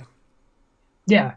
I'm with you on the Jay White stuff. He doesn't always need it. And we've discussed it before. When you do it too often, it doesn't look good, or when you do it when you've I know you have like Tai Chi do the same thing, or some of the Suzuki-gun guys do the same thing. Like, it comes off as lesser than it should be. This was certainly a G1 final. You didn't need to do it, but I get why they did. And I don't think it took too much away from the match. I do agree if they cut a couple minutes off of this, it probably could have been a little bit better. But the closing stretch was hot, and that's typically what a lot of people think about when they think about the New Japan stuff, is just how good the closing stretch is. And this was certainly a really good one. And yeah, Kota Ibushi, strong year with Kenny Omega gone. He's getting the big push. He's earned it. He's big time over. Crowd loves him. He's gonna most likely go to the Dome. He's gonna have to defend the briefcase, but never seen the G1 guy lose the briefcase. I would assume he would go on to the Dome and take on Okada, and it's a big match. Yeah, so again, we're starting the build to January here. We got things going on, and I think the biggest success overall of the tournament was not only did they do more overall attendance for the whole tour, they did more numbers in Budokan for the 3 nights as opposed to last year by about 1,100. You delivered just an insane amount of great wrestling.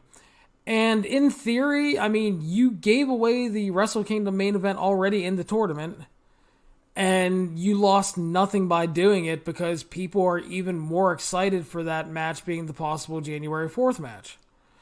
So, I mean, just a lot of success here in the G1. I know it's kind of become hyperbole every year to say that this is the greatest G1 ever. And honestly, I mean, it kind of feels that way every year. I will say that this year didn't have as many high level 4 and 3/4 and 5-star matches as I've given in previous years, but I thought overall it was more consistently great, as in number of 4-star matches and above. I think was more than any other year I've given. So I think you can make an argument for it. Just a lot of consistently great stuff in this tournament. Really enjoyed it. Made it through alive again another year, Jeremy. So I have that going for me.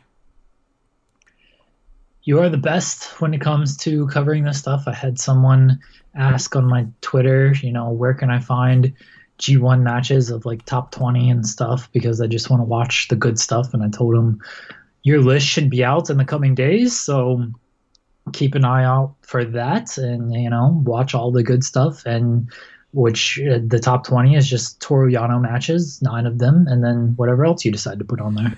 Yeah, I will. I'm hoping to get that published for Thursday. I have most of it done. Got to do a little bit of writing for it, but that'll be the plan for there. So we're to close up, Jeremy. We're going to go ahead and talk a little bit about Monday Night Raw, the fallout from WWE Summerslam, and we had some things happen on the show here, and we'll get into that, but we started off, Seth Rollins and AJ did a promo. They set up a match for later in the night. We're not going to go segment by segment, so don't worry. But Street Profits did their stuff. Apparently Angelo Dawkins partied too much. They set up... Good for him. Yeah, they set up a Sami Zayn Samoa Joe match, which led to Joe choking out Sami Zayn in 45 seconds. Poor Sami Zayn. Yeah, poor Sami Zayn. It's nice that Joe gets a win and it gets kind of rebuilt a little bit here. They're really sacrificing Sammy, though. Yeah, they have. It's just, I feel bad for him because he's a guy that is obviously very talented, but he's completely wasted. That they don't care about him at all. They just kind of throw him out there. And he's still a guy who can get his heat with his comments and everything. And I mean, you gotta beat those guys up, but you also gotta give them a little something so they're credible. Exactly, and they do nothing to do that. Joe then announced that he forgives Roman Reigns for the false accusations, but refuses to forgive the fans because they're assholes. He has a fair point. Dolph Ziggler arrived for his match with The Miz, came out not dressed to compete, claiming that he got beat up by Goldberg too much last night, and then runs The Miz down for having no chance to beat him, and that he came up with a master plan to take him out with the Goldberg match. He lied, said he wasn't medically cleared to compete, so of course you know what's going to happen. He attacked The Miz, and we got a match anyway. The Miz beat Dolph Ziggler just under 4 minutes. It was perfectly solid. Nice win for Miz. Dolph was again an idiot after the match, talked a bunch of shit, and then got laid out by the skull-crushing finale, so thanks for coming, Dolph. I don't mind this Dolph Ziggler just loses And then he's a glutton for punishment more than anything, and it's kind of fitting for his WWE career. Yeah, pretty much, and I'm fine with it too. Becky cut a promo which would, basically said she gave him the tally of respect for their match at SummerSlam, but said she was coming for everybody that did her wrong, and you better get me before I get you. Game on. And, it was a good promo. Yeah, that was good, and that was a good setup for later on. Elias came out and complained about getting speared by Edge at SummerSlam. Said he knew someone would interrupt. Ricochet interrupted. They had a match. Ricochet won. This sucks. Yeah, it was not good. It was short and sloppy, and I get that they were going for a nice rebound win for Ricochet, but this just did not work.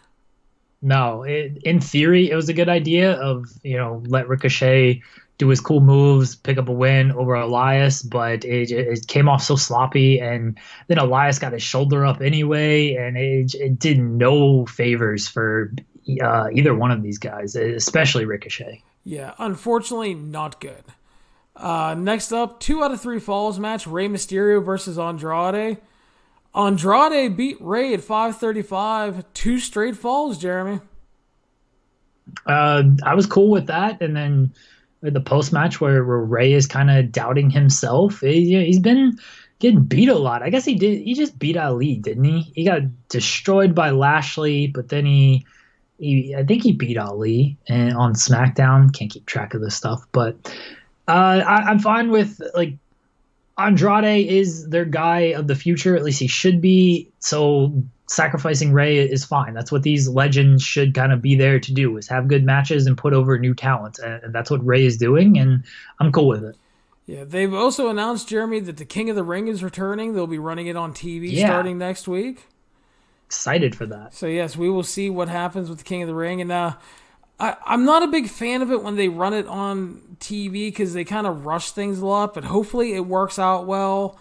There really should be no need to rush it with fucking 5 hours of Raw and SmackDown, but, hopefully it works out well, and hopefully a chance to make somebody, might be a good idea to maybe give Andrade some run after these Rey wins. Do something with him. Make Zelina the queen of fucking Raw. Whatever, just have a good time, I'm fine with that. He can be the king, and then can drop Selena for Charlotte, the real queen. Oh, God. That's the last thing I want to see is another forced couple on TV. Yeah, and they're a lot more flaunting of their relationship. Well, I guess that is the thing, is they are a lot more flaunting of their relationship on social media than Seth and Becky are. So with Seth and Becky, it came off very forced and cringe. With Andrade and Charlotte, because they're kind of, I don't want to say douchebags, but they're very in your face and cocky about their appearances and their relationship. I think you can actually get kind of a smarmy, high school jock and prom queen and king kind of relationship out of it, and it would come off as just these guys suck and very hateable. I think it'd actually be much better than Seth and Becky. They probably have better on-screen chemistry. Well, I don't think they could have worse. That's fair. Next up, we had Drew McIntyre and Cedric, which we briefly mentioned earlier. Drew won at 8:45. They had a really good match. Cedric lost, but he looked great, got a lot of shine, and Drew got to look really good in his win. Yeah, a good match for both guys. This was not an issue with the feud, but we both want Drew to kind of be perceived as this killer and get elevated, and it hasn't happened. And we both want Cedric to succeed and get some shine, and that's what this match accomplished. Cedric doesn't have to win to get over, as long as he is booked strongly, and this was a strong booking for him. Yeah, he put up a great fight, but Drew took his soul with a fucking claymore and turned him inside out for the win. Great sell by Cedric. So then we had Robert Roode defeating No Way Jose in a squash. Robert Roode is alive. Yeah, he is. Well, you would know that if you watch Main Event like me, Jeremy. The real issue. No, I don't watch Main Event. He's got his beard back. That mustache gimmick didn't go too far. Yeah, Revival and Lucha House Party started a match, which ended up just being a backdrop for 24/7 shenanigans. The Revival actually jointly won the 24/7 title for a short bit. Kalisto then hit a Selena Del Sol, and Carmella helped Truth win the title back. They ran away to backstage. He claimed he was the 72-time 7-Eleven European champion. And then Elias laid him out with the guitar and won the title. I wish they would have given the Revival more run with the being co-champions. They got a because nice 7 seconds there. Like, breaking up pins for each other and stuff, they're not going to turn on each other. So you've got somebody like watching your back as a co-champion. And I think they could have gotten some actual mileage out of that. Instead, I mean, Elias has the title now, so whatever. A legend will interrupt him and take it, I guess. What are you going to do? So anyway, Natalya arrived and had her arm in a sling. Says she fought hard at SummerSlam, but Becky out-wrestled her and she ended up tapping out. She has a dislocated elbow and needs an MRI, but then said she's not going to take anything back because she meant everything she said about Becky. And she will come back and face her again. And then poor Natalya, the story of her career, she starts talking about her dad speaking to her in a dream and how he's proud of her. And she's just like, nobody cares, like boring chants and stuff. Like, poor. I felt bad for her. I felt horrible for her because you'd think in Canada they'd like at least give her a little bit of love, but nope. Again, kind of the story of her career. And then as the crowd was turning on her, Sasha Banks made a return. Wait, Larry? It's boss time. Oh, Michael Cole's been waiting months to break it out. My favorite thing, and it's the big dog. It's boss time and the big dog. Oh, the best part is like Michael Cole puts so much into it. It's like when it's raining, he's like, it's the big dog. And it's boss time. It's like Michael Cole is like, I know Vince is yelling in his ear with all this bullshit and branding, but it's like, yeah, it's annoying. But Sasha Banks returns. She hugged Natalya, and they had a sweet 5 seconds until Sasha Banks turned on her and beat her ass. Ripped off her fuchsia wig, and she had a new blue hairdo. And then she started beating the shit out of Natalya's arm, slammed her into the steps. And again, poor Natalya, we got thank you, Sasha chants. Oh, it sucks to be Natalya. Yeah, it really does. I felt bad for her, but like, yeah, it is what it is. Becky arrived to make the save. They brawled. Sasha Banks took control, laid into her with about 90 chair shots, slapped her around, threw her into the steps.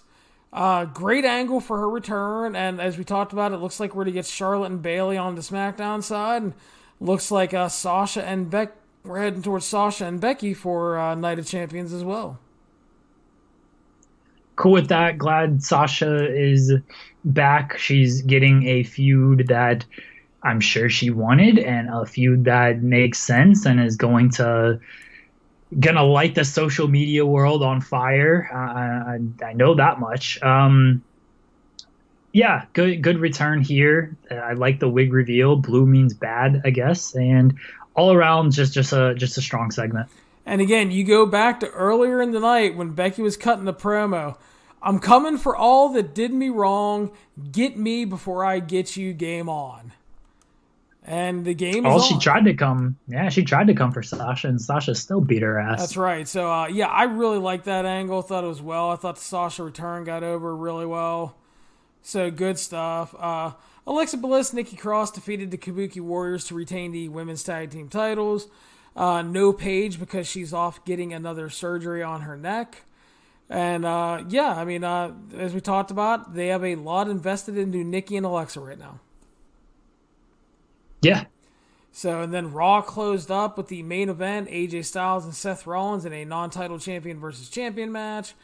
Seth ended up winning by DQ 9 minutes when the Good Brothers attacked. This led to Ricochet making the save, and then he got his ass beat. And then Braun decided to come back, and he made the big save, cleaned house, power slammed AJ. And it now looks like Seth and Ricochet finally have some friends. Good for Seth. They didn't need DX to come out there and save him this time. Braun, getting him back in the mix is fine. Let's see where they go with Braun. They've stopped and started with him so much that it's tough to be like, all right, what are you doing here? I know AJ challenged him in a backstage exclusive, so maybe we'll get Braun and AJ next week, which I'd be okay with. Braun is a guy who doesn't need a title. But he can always be in the picture because he's a big dude. He's charismatic. He works the style well enough, and you put him in there with a guy like AJ. AJ's gonna bump his ass off for him. So I like this angle. You got 6 guys on the screen, 6 guys in kind of the main event picture. Ricochet did look a little bit like an afterthought, and after the Elias match, that I don't know if he's. This is a big spot for Ricochet. He's either going to thrive and they're going to make him look good and he's going to step up, or he might be just kind of the guy that gets lost in this 6-man mix here, because you know the OC is fine because they're a collective group and AJ is going to be fine. And as tag team champions, Gallows and Anderson will be all right. Seth is the champ. Braun he's built up enough stock and equity that he'll be okay. Ricochet is the guy where it's like, what has he really done outside of some U.S. title wins? I guess he's won that title at least once, but otherwise his matches have been maybe a little underwhelming. The match with Elias wasn't good. We know he just flips, and that's cool, but there's not a whole lot of backstory to him. This is a big spot for him. Either they're going to build him into something, or he's going to get lost, and then might take him a bit to get back to this level. Yeah, we'll definitely see what happens. Heyman is apparently a really big supporter of his, so we'll see what happens with that. And then if he actually gets a chance to move forward and do some stuff with him, or if Vince puts the kibosh on it. But yeah, it's really good. I mean, I like the overall thing of the closing angle. I thought the Sasha thing was really good. Had good heat to it, good beatdown on Becky, and there's a lot of potential there because I know everybody likes to talk about, and rightfully so, the Sasha and Bayley matches, which were really, really excellent. But Sasha and Becky also had a really excellent match back in NXT as well. So, I mean, God knows if they'll be given the opportunity to actually deliver that here, but I mean, they definitely have a history of working well together, and Sasha is probably back and kind of fired up to prove that she can deliver. And Becky wants something really good after having to deal with the Lacey Evans stuff. Yeah, Becky is... I never questioned her motivation. I mean, she tried her best to get the most out of Lacey Evans. It wasn't there. The Natalya stuff, she tried her best to get the most out of that. The social media stuff was fine. Natalya flubbed a lot on the television, but the actual match, as we talked about, was a good match. Sasha can keep up on social media. She's got an army of stands behind her. And then in the ring, if they get the time that Becky and Lacey got and Becky and Natalya got, then it's probably going to be a really good match. Sasha is super motivated after all of this stuff to prove, like, why do you guys keep doubting me and just give me these opportunities? So this is a big feud. Becky can get back to that level that she was really this time last year and then heading into Mania. This feels like the biggest feud since, I mean, it certainly is women's division wise since Becky and Ronda. So I'm looking forward to it. Yeah, so that was Raw. Just some kind of running through and giving some thoughts on the bigger stuff there. And Raw, I thought, was a pretty good show overall. It feels like they are making definite improvements. They're not like giant sweeping improvements, but the shows have felt a little more consistent, a little better flow-wise. We're getting some better matches. Like this week it was Drew and Cedric. Last week it was Rey and Andrade. I like the focus on Andrade right now. I think that's really good. And hopefully they can book some simple, good, and strong wrestling shows next week with the King of the Ring stuff.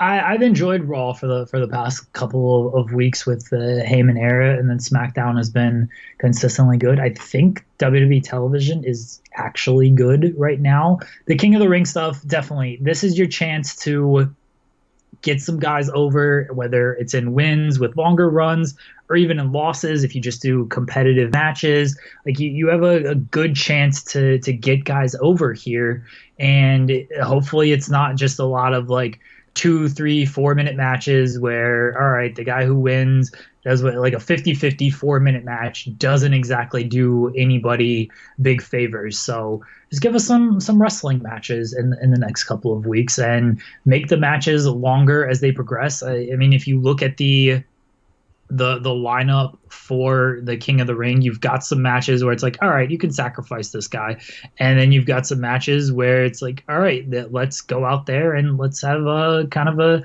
10-minute banger in the first round. Yeah, so I mean, hopefully they. I'm kind of looking forward to that. I hope it works out really well because I think it's a good opportunity to just deliver good, solid wrestling based shows that you don't have to overthink. And so hopefully they kind of take advantage of that because that would be refreshing from the main WWE shows. Yeah, for sure. So, well, that'll wrap us up, Jeremy. We have survived SummerSlam weekend. We have survived the G1. I think we're both still alive. Yeah, I'm like I said, I'm kind of there. Was on the trainer's table today, but I made it. So we're good to I'm go. about to pull an Ibushi and just down a bunch of beers. Yeah, exactly. But I do want to thank everybody for listening, and I want to thank everybody that has followed along with my written reviews of the G1 and as well as the audio ones here with Jeremy. And hopefully Thursday of this week I will have my G1 breakdown, which will be similar to my Best of Super Junior ones, where I'll do the average star ratings, the top matches, give out a couple awards, and that will kind of be my final wrap-up for the G1. So just remember, you're listening to the 411 on Wrestling Podcast. You can follow us on iTunes, Stitcher, Spotify, Google Play, YouTube, and of course, the 411mania.com website. Please make sure to subscribe to our show, share us around on social media, and if you have time, leave us a 5-star review on iTunes. Jeremy, thank you very much, buddy. Yes, of course. When are we going to be back? We don't have shows for a couple of weeks. I'll figure it out. Okay. I'm not sure offhand, but I'll figure it out. Okay. So, but yeah, we will catch you guys soon, and I hope everybody survived the G1 and SummerSlam weekend because it was rough, but good.